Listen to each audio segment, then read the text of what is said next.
Hi there, and welcome to the bustling city of Karachi, Pakistan.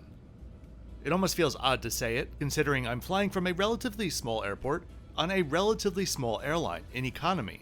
But today's video was a treat to film and hopefully also one to watch. I'm in Karachi as a part of my Routes and Hub series, where I trace the kangaroo route from Brisbane to London over the course of 33 flights in 30 days. Today's video is of course a trip report of my flight on AIRBLUE to Dubai, but it's also a quick dive into Karachi's role in the history books, and if I have time, a bit of a public service announcement. Karachi, where simply driving down the road is its own kind of spectacle, is pretty special in the context of this series. The obvious reason that it's simply not a city that is covered all that much in this niche on YouTube. Secondly, because Karachi was a true crossroads of these routes, especially in the 1930s, 40s, and 50s.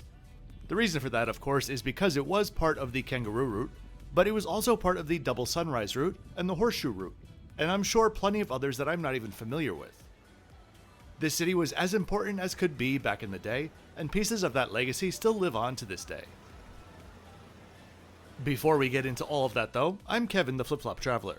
If there's one thing that I want you to know about my videos, it's that my opinions are honest and my own. If you'd like to know more about the channel and how I do things, scan the QR code or click the link in the description to learn more. Have a look around the channel, there are hundreds of airline and hotel reviews to enjoy. This Pakistani journey starts now. Name for the founder of Pakistan.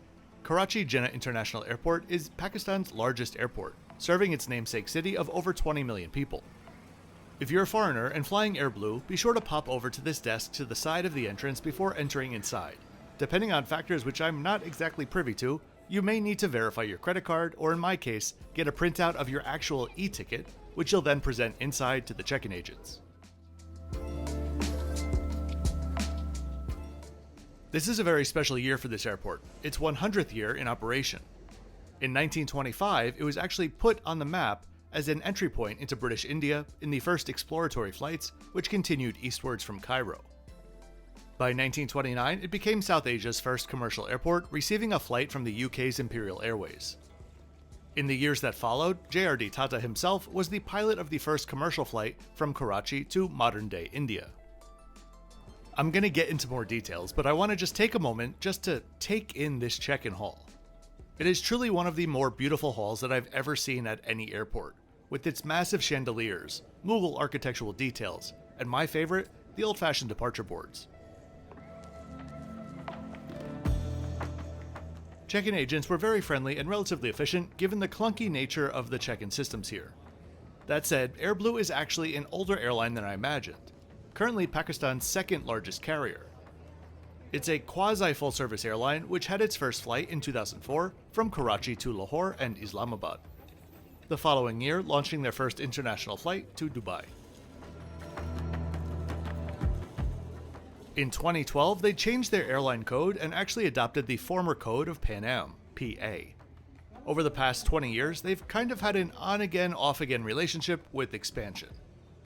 At one point, they were flying to Manchester via Istanbul, and by 2013, they changed that to non-stop, along with non-stop service to Birmingham on a couple of A340s. These days though, they're back on a smaller scale, serving 8 domestic destinations, as well as Jeddah, Medina, and Riyadh in Saudi Arabia, and all 4 major airports in the UAE. The terminal where we are now was constructed in 1992 and has 2 piers, 2 satellites. There's a lounge or 2 before we walk to the satellite, but it's really crowded. Wait for the one that's closer to the gate, it is leaps and bounds better. The importance of Karachi as a stopover hub was at its peak in the 1940s, when they were serving all 3 of the region's routes in some capacity at the same time. In 1947, Qantas began flying the entire kangaroo route. Prior to then, Qantas would serve until Singapore, Kolkata, or even here in Karachi, and then Imperial, or later BOAC, would take over the service onto London. That first Qantas routing originated in Darwin on a Lockheed Constellation, making stops in Singapore, Kolkata, Karachi, Cairo, and Tripoli before reaching London, carrying 29 passengers and 11 crew. Back then, a round trip would set you back 585 British pounds. In today's money, that's 28,700 pounds, or 37,000 USD. So, nearly about the same as what Qantas charges these days. Very similar to the decline of Kolkata's relevance as a transit hub, Karachi's popularity diminished over time as planes got bigger and flew longer distances. By the early 70s, there was simply no longer a reason for these intermediate stops, whether it be for sleep or for a refuel. Unfortunately, some of that decline is still evident here. While the airport has a capacity of 12 million passengers annually, last year it saw around half of that, and currently supports around just 60 flights per day to 34 destinations on 27 airlines. Here's that other lounge that I mentioned. It's kind of hidden, literally in the center of the satellite, and so there was nearly no one in there for most of the time. Now, by no stretch of the imagination is this your typical lounge. There were no windows, and honestly, it had vibes that made me feel like it was a nice cruise ship lounge during the day, and perhaps an underground wannabe dance club at night. All of the snacks and drinks that they had were even purely table service with numerous friendly staff. Was the food good though? No. Boarding began right on time, and as we get on board and check out the flight stats, if you would, allow me to give you a quick PSA. Before taking this flight, I watched numerous trip reports on YouTube from Karachi. I don't usually do this, but I wanted to know the layout of the airport and stuff like that prior to arriving. Every single video that I watched had some sort of negative slant to it. It's certainly not that I'm naive to this, but obviously sometimes stories are exaggerated for clickbait, or cultural bait, or rage bait and the like. As I was walking around the airport, I saw everything in those videos. I saw it all exactly how I saw it in those videos. I remember each piece of it being characterized as silly, or bad, or scammy, or deteriorating, or whatever. And it was simply a reminder to me of how easy it is to manipulate videos and the power that that can have. Here's the worst kept secret on YouTube. I could have made this entire video a negative experience with the footage that I shot. I wouldn't, because that's not what actually happened to me, but I could have. So if you follow other channels out there that somehow fall into the straight reporting, no nonsense kind of category, give them a little extra love next time you watch their videos. Because I can tell you with certainty, every channel that doesn't create artificial drama does so at a cost. Clicks equal views, and views equal money.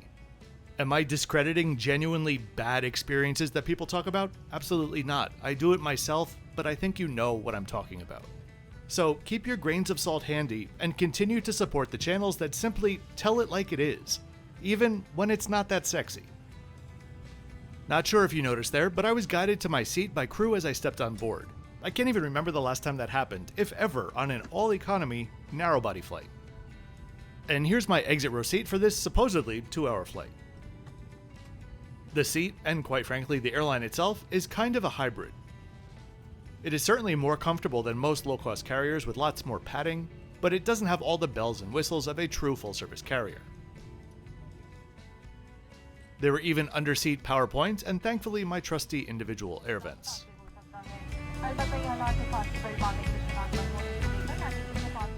Standard stuff so far, but all around comfortable.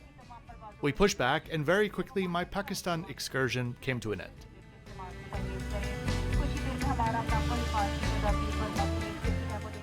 If you're enjoying the video, please go ahead and click that like button. Clicking that button and subscribing really is the best way to support a channel at no cost to you. If you're looking for lots more information about my travel in general, weekly posts, advanced itineraries, travel advice and the like, I'd invite you to check out my Patreon or YouTube memberships.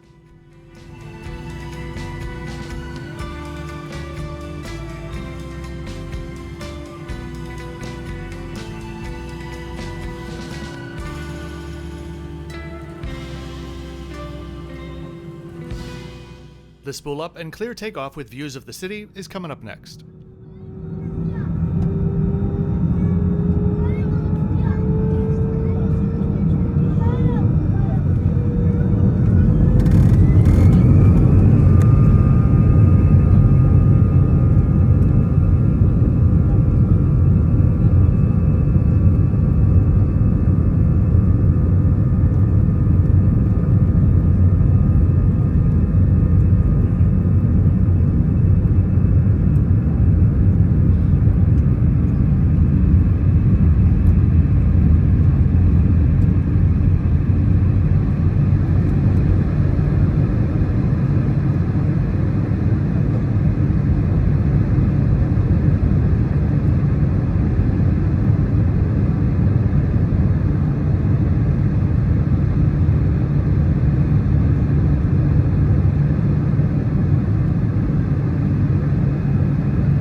So in this case, what is a hybrid carrier? Well, more or less, it's low-cost-ish pricing, along with some things included that you definitely wouldn't get on a low-cost carrier. For example, meals. Actually, they've been their selling point for quite a while. A full meal is included on every flight. For a while, they even advertised that everyone got 2 meals.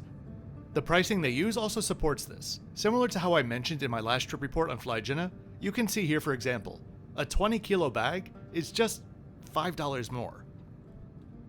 And so, now onto that meal. Just like that last flight, I was already really impressed with both the flavor and the quality of the food here. On offer was chicken methi with brown rice, a cucumber salad, raita, and a caramel crunch cake. Low cost, hybrid, full service, whatever, this was a tasty meal for a 2-hour flight.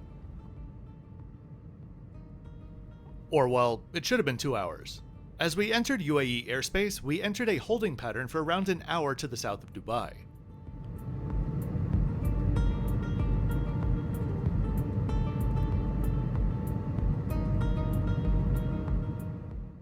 Despite having very friendly and gracious cabin crew, it was notable that the flight deck at no point made a welcome announcement and never even explained how long the hold was going to be, or even that we were in a hold at all. Eventually we broke out of it, crossed the coastline, and approached Dubai from the northwest. Enjoy the landing. The airport stats are coming up.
And so, that is that.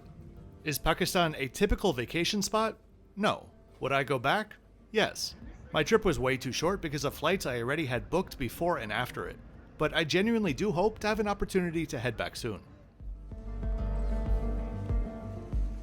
I really do hope that you enjoyed this trip report today. If you did, please be sure to click that like button and subscribe with notifications on so you don't miss out on my twice weekly videos. I'll see you next time from the Banyan tree in Krabi, Thailand. Oh, and as always, thanks for watching until the end.